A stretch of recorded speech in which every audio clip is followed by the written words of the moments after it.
Miqtë Rezedilli, ju përshëndes nga një tjetër hapësirë jona këtu në emisionin tonë përditshëm. Pranë meje kam një mik të vjetër të emisionit tonë, ku ne do të diskutojmë për sot, në fakt do të diskutojmë për ndryshimet e mundshme dhe të rëndësishme në kodin rrugor. Pranë meje është zoti Gzim Hoxha, ekspert autoteknik. Përshëndetje, faleminderit që jeni këtu.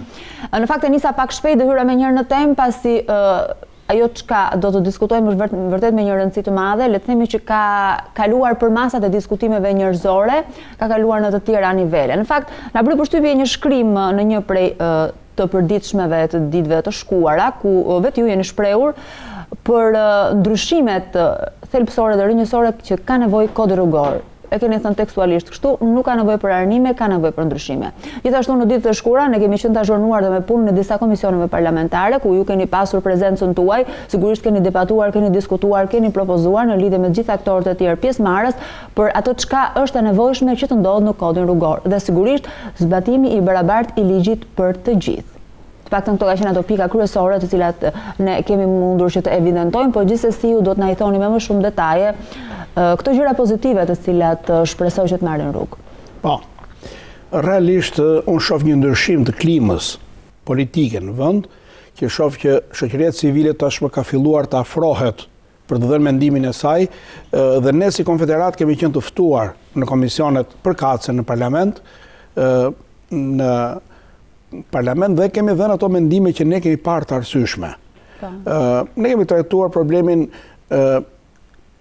e mos angazhimit nga ana e grupit punës, mos të rritjen e shoqërisë civile. Pra ne nuk kemi ftuar nga grupi punës për diskutuar këto me qëllim që duke u bërë ky lloj diskutimi në grupet e midis grupit punës dhe shoqatës ose konfederatës të sigurisë rrugore, ne do të kishim kaluar disa gjëra nga këto dhe nuk do kishte nevojë për diskutuar kaq gjatë, sepse disa gjëra nga këto nuk marrin frymarrje të lirë. Pra vetë kodi rrugor është një kod, nuk është një libër i zakonshëm, nuk është as një ligj i zakonshëm, është një kod. Është një libër i zbatueshëm. Për nga rëndësia vjen poshtë kushtetutës, pra kodet vijnë poshtë kushtetutës, ata janë rreshtin mbas kushtetutës. Pra, si i tillë nuk kërkon një grup të caktuar aparatçikësh, absolutisht jo. Pra, aparatçikët janë njerëz edhe ne të tjerë, të cilët për interesa personale, për interesa shtetërore, për interesa të vendit punës, mund të devijojnë. Ndërsa shoqëria civile nuk ka komplekse të tilla dhe kërkon ato që duhen bërë, sepse fundi fare ne jemi vullnetar në këtë punë. Zoti Gzim, cilat kanë qenë ato pikat të cilat janë shtruar në këto tryeza në 3 komisione parlamentare konkretisht ku ju si shoqëri civile keni qenë prezent dhe cilat kanë qenë propozimet tuaja? Ka pasur kundërshti apo jo në lidhje me këto propozime ose sugjerime? Çfarë është parë e udhës që të jetë më emergjente në diskutim dhe ne kemi bërë një diskutim të gjerë dhe kemi diskutuar mjaft probleme. Pa ajo që duket, që është e dukshme, është sepse disa masa nga këto nuk ju ka ardhur koha për të marrë. Pra nuk janë aq emergjente sa që janë bërë. Nuk janë emergjencë, realisht. Propozohet që gjoba në semafor të bëhet 40.000 lekë, 400.000 lekë ose 500.000 lekë, po flas më të vjetra me atë që edhe qytetarët kanë më të kuptueshme. Nuk e kuptoj nga buron kjo, sepse ne kemi një nen në 192, në 193 kodit rrugor, i cili përcakton në mënyrë eksplicite se si bëhen këto dhe thot Ministria e Financave bashkë me Instatin duhet përpunojnë të ardhurat e qytetarëve, sa është mesatarja, me fjalë, ka një procedurë që të mos e shpjegoj gjithë atë. Një formulë që nxjerr këtë shifër. Dhe këtë nuk mund ta nxjerrim ne. Pra unë jam specialist i lartë transporti, kam 40 vjet përvojë në këtë fushë, do mund të jap mendime për makinat, për rrugët, për këto pra i se njofun, por nuk mund t'ja për vendosjen e gjobës dhe rritin e gjobës. As unë, as policia dhe as Ministria e Transporteve. Flas, nuk kemi ne e kategori, është pra ligje ka përcaktuar eksakt. E kemi thënë dhe herë tjetër që ky kod është marrë nga italianët. Dhe italianët këtë e kanë përvojën e tyre. Pra ata në këtë mënyrë nxjerrin mbas të ardhurave që kanë qytetarët, pra merret një mesatare e tyre dhe mbi këtë bazë bëjnë këto diskutime. Nuk mundet, nëse këto bëhen të njëanshme, pastaj ne biem në gabime të tjera që janë të panevojshme. Pra, dhe si të tilla e rëndojmë qytetarin në një kohë që nuk duhet, ndoshta nuk duhet rënduar. Pra, rëndësishme është ne të mos marrim një shifër nga një shtet të cilit jemi referuar për sa i përket ndryshimeve në kodin rrugor dhe ta njësojmë me qytetarin shqiptar, gjë që nuk qëndron në lidhje me të ardhurat tona konkretisht këtu apo jo. Po jo vetëm kjo është një anë e problemit. Ne kemi edhe një anë tjetër të keqe të këtij problemi, sepse vetë qytetari jon nuk ka mundësi ta përballojë këtë. Pra, nuk kemi në interes në që nesër 70% e qytetarë nuk i paguajnë dot të gjoba dhe ngelen debitor ndaj shtetit. Atëherë lind pyetja, çfarë interesi kemi ne për ta bërë këtë? Sepse do të gjitha debitorët do t'u marrin gjithë makinat, do t'i penalizojmë këta duke u marrë shtëpitë. Pra, çfarë do të ndodhi me këtë? Pra, kjo duhet një zgjidhje, sa konkrete, aq edhe afatgjate, pra duhet parë me një kënd vështrimi se si do të ndodhi, çfarë efekti do t'japi kjo mas një periudhë kohë, nuk është normale. Kemi pak më larg pamës le të themi. Pastaj kemi gjë tjetër, sa përqind semaforëve punojnë. Pra ne themi kalimi me dritë kuqe në semafor, kur semafori s'ka dritë kuqe. Pra dje unë kam ndeshur, jo në pak raste, në qytetin e Tiranës flas, që shumë semafor nuk punojnë. Te Instituti i Fiskulturës nuk punon semafori jeshil, pra nuk merre vesh se kur duhet niseshe, absolutisht jo. Në vend tjetër punon semafori kuq. Në vend tjetër, pra ti nuk punon semaforët, do të vësh gjë për semaforët. Pra se nuk është një mas ndëshkimore. Ka një paradoks këtu në këtë mes, që s'mo nuk më pëlqen natyrisht. Pra ne duhet të ndërtojmë infrastrukturën e para. E dyta, do t'i vëmë një job një qytetari, qytetarit X, mbi ç'bazë. Kush e pa që u fut me të kuqe? Sepse qytetari, po kjo duhet faktuar. Tash ne çka kemi? Ne kemi një komision të shqyrtimit kundër avajteve, që i shqyrton kundër avajteve. Pra e kap një policë e çon para 3 policëve të tjerë. Ky komision ka qenë deri tani, deri para një viti, them që ka qenë i domosdoshëm, sepse në kushtet tona, zhvillimit që kemi pas ne nuk kemi pas gjykata administrative.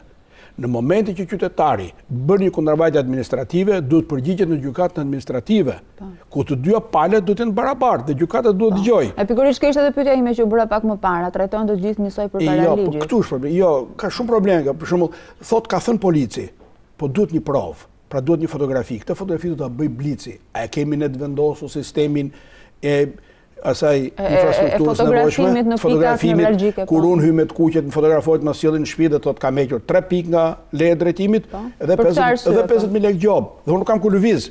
Kurse kështu, unë nuk kam ndërgjeshëm që kam hyrë me të kuqe. Policia thotë jo, ky ka hyrë me të kuqe. Gjyqtari duhet marrë vendimin. Pra, bëhet një gjykim pa prova. Deri tash gjykata kur nuk kanë pas prova, i ka rrëzuar vendimet e komisionit, faktikisht për mua komision nuk duhet të ekzistojë. Faktikisht normalisht, sepse të drejtën për të më marrë lejen e drejtimit nuk do ta ketë një institucion që s'ma ka lëshuar. Pra mos m'ka lëshuar Ministria e Brendshme këtë dokument që të ma tërheqë Ministria e Brendshme. Ministria e Brendshme mund të marrë pasaportën për jashtë shtetit, e ka lëshuar ajo, nëse unë mbush kriteret ligjore që nuk do ta kem, dhe lejen dhe kartë identitetit, këto dy dokumente lëshon. Lejen e drejtimit më ka lëshuar Ministria e Transporteve dhe është ai institucioni që do marrë. Dhe po ta shohim, ta studiojmë kodin italian nga buron dhe ky, ai ka të rregulluar në mënyrë të tillë që policia është vetëm konstatues në rrugë. Pra shikon shkeljen, merr këto fotografit, bën praktikën dhe e dërgon drejtorisë shërbimit transportit rrugor, e cila ka dosjen time, pra ka dosjen fizike, ka dhe do ketë dosje elektronike kur kjo të hyn në rrugë elektronike dhe mi zbret 3 pikë nga leja e drejtimit. Këto pikë hyn në sistem dhe në çdo kohë një policë tjetër në rrethin X e hap kompjuterin dhe shikon që unë kam në patent akoma dhe 3 pikë, edhe 5 pikë, ose s'kam pikë fare. Pra kështu bëhet kjo, polici nuk është personi që duhet marri, sepse e heqja drejt, me heqja të drejtë profesionale, pra ky është profesion. Tashti, o i qit me vendim gjykate, ose të ja atashon ligji, ja jep dikujt këtë kompetencë. Në rastin konkret, në këtë lejen që flasim në patentën me pikë ose lejen e drejtimit me pikë, kjo e mbyll ciklin e Ministrisë së Transporteve. Pra kjo sill demokraci realisht. Por sot ne jemi në këtë gjendje dhe në këtë gjendje mendoj që të bëhet patentën me pikë. Atëherë unë do të zgjohem që në mëngjes dhe do të dalë në balkon të shoh çfarë humori ka policia në kryqëzim. Nëse policia është me nerva, mund të heqë 3 pikë, mund të heqë 6 pikë. Po kjo është normale. Pra nuk mund të ndërtosh ligje pa ndërtuar infrastrukturën. Dhe këto kompetencë jep njeriu që ka dëshirë ai ti shfrytëzoj këto kompetencë. Jo, absolutisht jo. Po në fakt është ligji njësoj zbatueshëm për të gjithë, sepse shpesh kemi hasur problematika ku qytetar ose jo vetëm qytetar, kanë pasur probleme me për shembull momentin e rrugëve ose me struktura të tjera, të cilat nuk e di domethënë se si funksionon kjo pjesa e zbatueshmërisë ligjit në këtë aspekt. Pikërisht, prandaj dhe gjithmonë qytetari gjobitet, qytetari ndëshkohet, qytetari. Prandaj dhe ne kemi trajtuar në emisionet e bashkë edhe një herë tjetër, me sa mbaj mend unë këtë problem.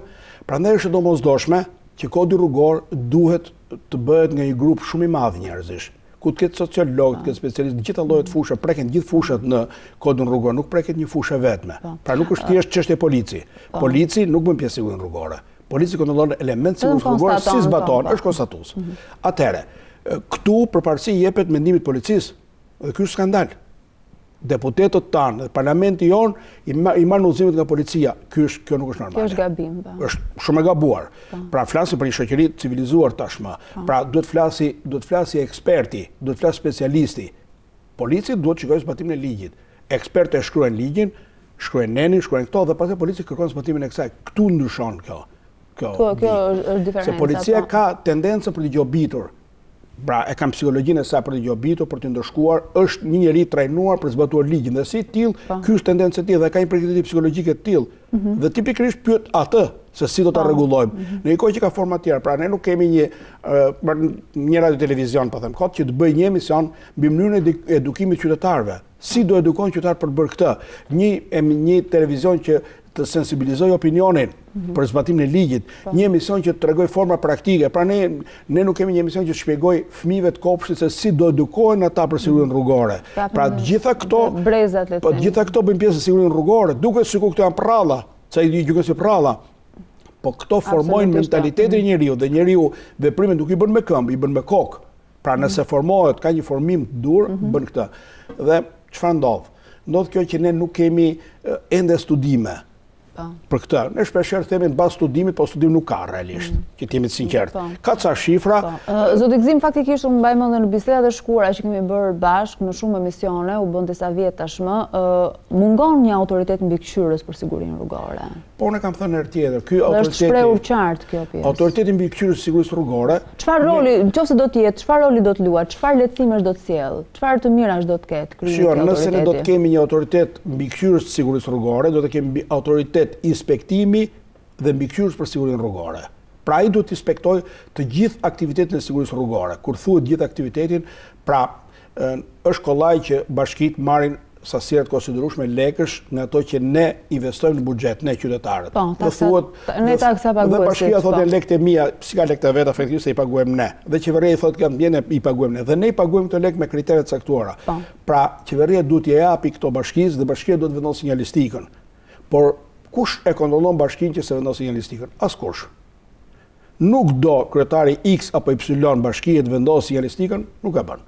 Nuk do të mbylli gropat në rrugë, nuk e bën. Nuk do të vendosi vjet e kalim komisar, nuk e bën. Ka asnjë autoritet që ta ndalë në këtë pjesë. Nuk ka një autoritet që ta nxjis. Jo ta nxjis, ta nxjis për të bërë këtë gjë, për të ta kontrolloj dhe ta gjobisi. Se ne në gjithë botën ka sanksione për gjithçka. Po natyrisht ky autoritet do të ketë sanksione, sepse ne shohim, vjen njëri prish mbikalimin, marrun pushtetin, bën një minare, vjen tjetër bën një rrethrrotullim. Bot rrethrrotullimi, ka bërë një rrethrrotullim diku aty. Ka një regulator për këtë? Po çfarë regulatori ka këto skandale? Pra nuk ka një standard, nuk ka asgjë këto, nuk mund të bëjmë kështu. Jam unë sot, bëj si dua unë. Do të këlloj mendimin, veçanërisht me sigurinë rrugore. Këtu gjakosën rrugët. Pra ne do të jemi shumë të vëmendshëm në këtë pikë. Nëse do të jetë ky autoritet, kështu e mendoj unë spaku, kush do le të ma kundërshtoj, nëse është ky autoritet, do të jetë ky autoritet, ky do të merret me gjithë temat studimore. Pra këtu do të grumbullohen dhënat, do vinë këto. Ne kemi një komitet ndërministror që merret me këtë, që e drejton kryeministri, por kryeministri nuk e ka kohën e duhur, nuk ka kaq shumë kohë kryeministri të merret me sigurinë rrugore. Ka një nen aty që thuhet Ministria e Financave me Statin përcaktojnë gjë. Ata dhe për këtë nuk mblidhen për të parë se sa do të vendoset, sa do të jetë shkalla e konvertimit gjobës, pra nëse si vjet është 12 lekë, vitin që vjen të jetë 12.3, 12.7, pse kështu duhet bërë, nuk bëhet nga 20, 50, ka një llogaritje pas të ardhur, është shumë e hollë, nuk është kaq saç po e shpjegojmë ne. Se unë kam dhe specialist ekonomie, mos marrë dhe përsipër gjëra që s'm takojnë. Jo të paktën mundohemi nga ajo që në koncept unë e kuptoj atë. Këtu është që ndër problemi. Pra nuk mundet të veprohet në këtë mënyrë. Pra duhet një institut, duhet ky autoritet mbikëqyrës, i cili të kontrollojë gjitha këto dhe të bëjë studime dhe të thotë vëmendja kryesore duhet të jetë në këto pika, i cakton ai këto pika. Ministria bën politikat e zhvillimit të transportit. Autoriteti mbikëqyrës, ai autoriteti rrugëve bën ndërtimin e rrugëve. Policia bën shërbimin në rrugë. Por të gjithë këta, ndarjet kompetencave. Po të gjithë këta tash duhet të kontrollohen nga dikush. Që këta kur nuk i bëjnë dhe janë ende pronar të rrugëve, ose shërbime rrugore, duhet të kenë një që t'i kontrolloj. Pa kontroll nuk mund bëhet asgjë. Pa masën e shkrimor nuk mund bëhet asgjë. Nuk mund gjobitën vetëm qytetarët. Pra, shtetet e zhvilluara e kanë këtë strukturë? Patjetër që e kanë. Një kontroll nuk ka, pa kontroll nuk ka asgjë. Pra, nuk mundet që një qytetar kaloj tek semafori me të kuqe, ti vësh 500.000 lekë gjobë ose 400.000 lekë gjobë. Pa e faktuar. Pa e faktuar këtë dhe kurse pse mungojnë 50 lampa në semafor qytet, s'man askush përgjegjësi. Pra, si e që kemi të barabartë?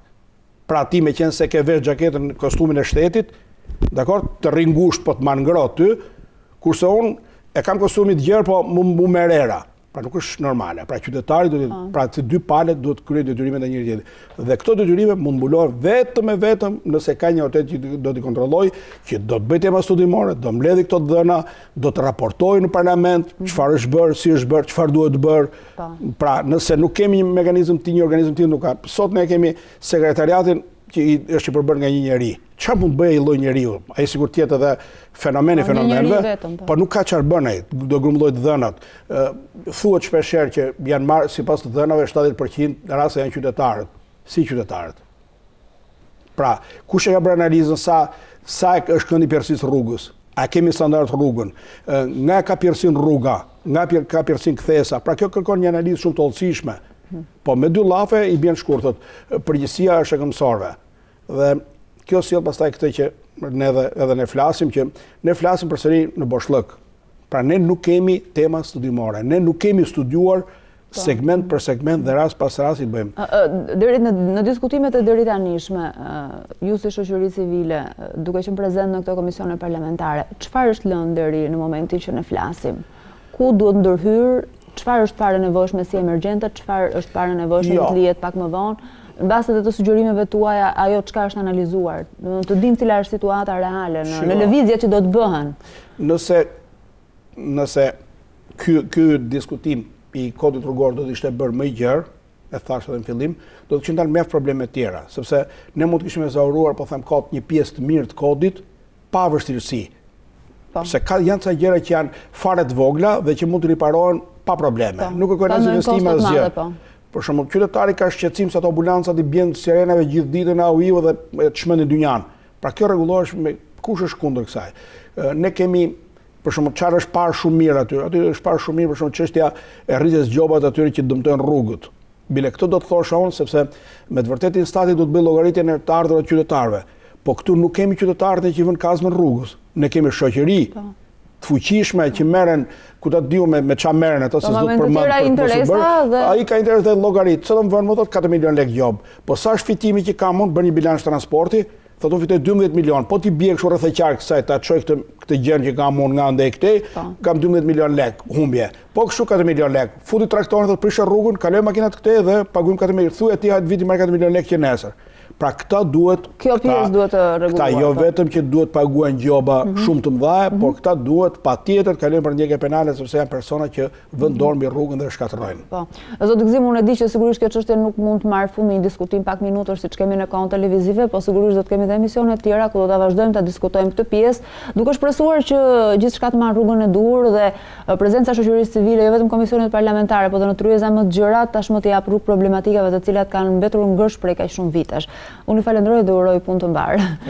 Miqtë e mi dhe unë ju falenderoj që na ndoqët në bisedë me zotin Gzim Hoxha, ku shpresoj që jeni qartësuar në lidhje me situatën për sa i përket sigurisë rrugore dhe ndryshimeve në kodin rrugor.